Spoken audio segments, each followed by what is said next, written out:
muchos años, que venía de antes, y en la década kirchnerista se profundizó, de cómo profundizo el estafar al otro. Es la discusión que también tengo con el señor Moyano.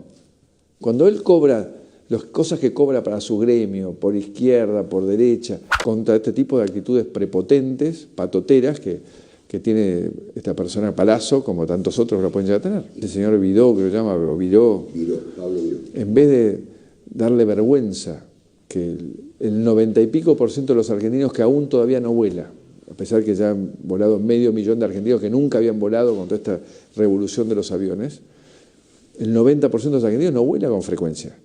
¿Y por qué tiene que pagarle a Vidó todos sus privilegios y todas sus ineficiencias que cuestan todos los meses miles de millones de pesos? Presidente, ¿usted conoce personalmente a su rival, Alberto Fernández?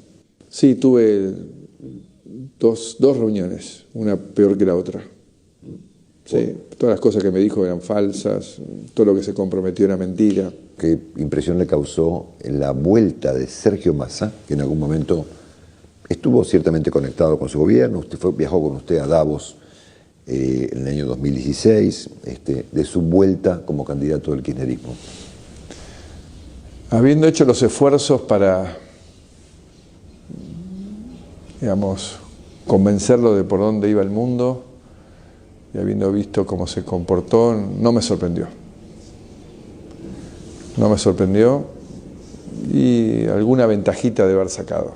Pero usted había dicho que Cristina había querido, al firmar el pacto con Irán, había encubierto a los autores del atentado. Porque lo que yo siempre he sentido, Mercedes, tenés que leer lo que dije al día siguiente en el diario Clarín, que se conoció lo del pacto. Yo escuché la nota de Nelson Castro. Pero ¿por qué no lees además de escuchar? Dale. Pero ¿por qué no lees? Yo te pido que no me interrumpas, déjame que te conteste. Además de leer, de escuchar, trata de leer. Si vos me preguntás qué voy a hacer en la economía, voy a hacer lo mismo que hicimos.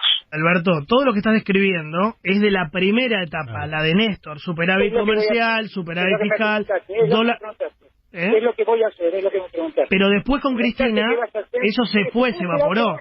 Pero ¿por qué me llamas a otro? Porque vos me estás preguntando... Pero ¿por qué la agresividad? No entiendo la agresividad, Alberto, no entiendo, la verdad. No, yo no entiendo tu razonamiento. No, vos me preguntás qué voy a hacer yo. Pero yo te digo, durante el kirchnerismo... Otra cosa. ¿Qué querés que haga con lo que hizo Cristina? Pero Cristina no es tu candidata a vice, o yo estoy loco. ¿Quién es mi candidata a vice? ¿Quién va a ser el presidente? Vos. El loco sos vos, entonces me preguntás qué va a ser la vicepresidenta manejando la economía. Cristina no va a manejar la economía. ¿Vos te das cuenta de lo que me estás preguntando? Te estoy preguntando, está mal. Pasame el listado de preguntas de última. No, pregúntame lo que quieras. Vos te digas que realmente no parece una pregunta. Bueno. La economía depende del poder ejecutivo. Vamos a escuchar muchas cosas de estas en la campaña.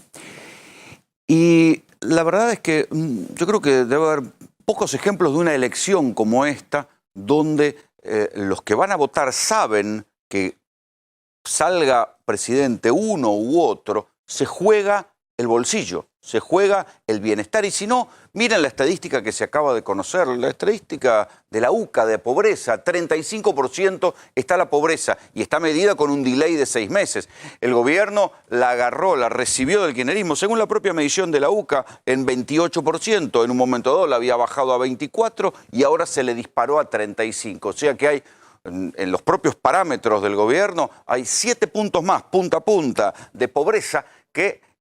hay gente que se cayó en la pobreza. Cada punto de pobreza, no sé cuánto es, pero seguramente son miles de personas que se cayeron en la pobreza según un proceso económico. Algunos dirán, eso no quiere decir que Macri no lo pueda revertir, lo que sea, pero votar y la elección de un proceso económico, de un modelo económico, de una concepción política, te cambia la vida en lo cotidiano. Sin embargo, ustedes van a ver esta noche en GPS un focus group. Pocas veces se puede entrar a un focus group y van a ver cómo es por dentro el momento en el que se le pregunta a la gente, no solamente por los números y a quién va a votar, sino los motivos de su voto. Y van a ver que en la clase media, urbana, sobre todo aquella que votó a Macri en 2015, en primera o en segunda vuelta, hay una especie de sentimiento antipolítica del que se vayan todos. lo van a escuchar esta noche. Sobre ese sentimiento antipolítica que se extiende a los políticos, a los sindicalistas, a los empleados públicos, a los planeros, a los sindicalistas, a todo aquello que tenga que ver con dinero del Estado, se empieza a ver una especie de cambio cultural que demuestra cómo ha calado en vastos sectores de la población un discurso expert, ¿no? Un discurso duro contra el sindicalismo, contra todo lo que tenga que ver con conquistas sociales. Ese discurso es el discurso sobre el cual ahora está tomando una parte Mauricio Macri, por eso se pone agresivo con los sindicalistas. Ustedes escucharon ese fragmento de una entrevista que le hace Longobardi, donde Macri ya no es el Macri que en el 2015 se abrazaba a ¿quién? A Hugo Moyano. No es el Macri que después de las PASO dice: yo voy a conservar las conquistas que hizo el kirchnerismo, nadie va a perder nada. Ese Macri, olvídense, el Macri que viene, el Macri que va haciendo campaña, se va a disfrazar de algunas cosas, va a disimular otras, va a ponerse agresivo para no hablar de la economía. Este es otro de los trucos que ustedes van a ver en la campaña. Pero ese Macri, el Macri del 2015, es otro. Ahora el Macri que viene es un Macri más expertiano, porque deben haber visto también en los focus group que hace el gobierno cómo caló el discurso ultraliberal en la sociedad argentina, y esto sí es un cambio de época. ¿Cuánto habrá calado esto? ¿Cuánto permitirá que haya una parte de la clase media que se mantenga y critique a Macri por derecha? Es un enigma. Ahora, lo que a mí me llama la atención es lo de Alberto. O sea, Alberto poniéndose a discutir en una misma semana 3 veces con los periodistas. Ahí ustedes veían la discusión que tuvo con Mercedes Ninzi, con Jonathan Viale, pero también discutió con los periodistas en Córdoba. A ver, un candidato que tiene enfrente una gestión presidencial que provocó un apagón productivo, que disparó 7 puntos a la pobreza, que ha puesto en crisis a la propia clase media que votaba a Macri, se entretiene discutiendo con los periodistas, está como desorientado en su campaña, está vendiendo la piel del oso antes de haber cazado el oso. Esta es la otra cosa que yo hablé con varios dirigentes del kirchnerismo en privado, no lo van a salir a decir en público, pero ellos mismos te están diciendo: ¿qué pasa con la campaña de Alberto? Que le está hablando, ¿a quién le está hablando? Está desorientado en ese punto del discurso de campaña. Y esto es lo que ha permitido, junto con el dólar barato, que Macri recupere puntos en las encuestas. Se verá finalmente en la elección cómo se descifra ese enigma, cómo se descifra en la PASO, cómo van a votar los sectores populares, porque también los métodos de encuesta hoy por hoy tienen sus límites. Tienen límites que muchos de ellos se hacen por teléfono de línea, y el teléfono de línea hoy no llega ni a los jóvenes ni a los más pobres. Es más, hay sectores pobres, indigentes, a los que ya no se puede llegar de ninguna manera a encuestarlos como no sea personalmente, y ni siquiera así se sabe si están diciendo la verdad. Ahí hay un enigma popular que se descifrará primero en esa gran encuesta que son las PASO.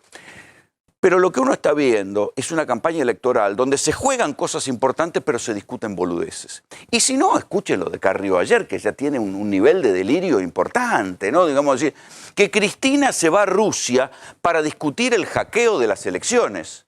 Pero las elecciones no son electrónicas, no hay boleta electrónica, con lo cual no se sabe qué van a hackear los rusos, si van a hackear algo en las elecciones, si la boleta es papel, muchachos. No, lo que hay sí es una discusión con el gobierno, porque se desconfía del escrutinio provisorio de la empresa que se contrató para hacer el escrutinio provisorio, también lo vamos a discutir esta noche en GPS, sobre si ahí puede haber algún toqueteo de las cifras.